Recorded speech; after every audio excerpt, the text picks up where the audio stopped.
What's up, guys? So we're going to talk about preparing your dogs for fireworks. We live in a time and age now where you can actually look up fireworks sounds on YouTube. And this is probably the only time that I recommend you guys going on YouTube, even though we're on YouTube now. I kind of have a weird battle with that.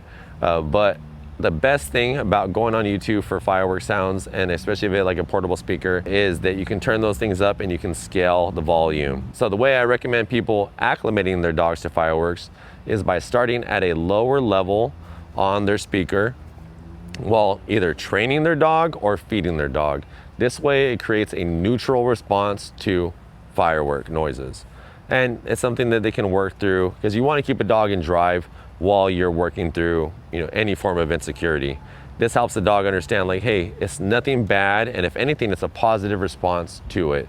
So working for food is great through a low level, and then you escalate the level as you want to escalate the challenges. But in the beginning, you want to start very low.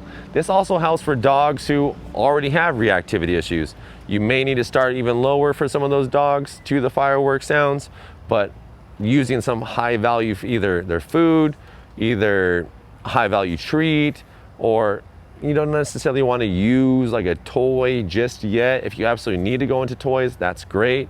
But if not, let's try to keep it for food. If your dog's already working food, this is going to be greater, because now you can kind of incorporate it and the dog will slowly start to understand it as you start to escalate the sound and the volume of it. So in the beginning, have your dog work for their meals or feed them during the sound, which will help you create a neutral response. All right, so your dog's already losing their shit to fireworks. Things you can already do: one, physically exhaust your dog beforehand, mentally exhaust beforehand. Keep them in a crate that's kind of indestructible, like a Rufflin, Dakota, or Gunner Kennel. Those things all help. The other part of it too is, make sure that maybe you have them out during the fireworks if your dog's not reactive and won't bite you or things like that. Work them through some obedience during the fireworks. Walk them around. Make sure they understand there's no threat to this. The only thing you don't want to do is coddle that behavior when they're freaking out. You're fine, everything's okay while the dog is freaking out. Because if you do that while they're freaking out, then they understand, oh man, the human is coming to me when these things are happening. This must mean something significant. So things to take consideration: lower the value of the event or train them through the event.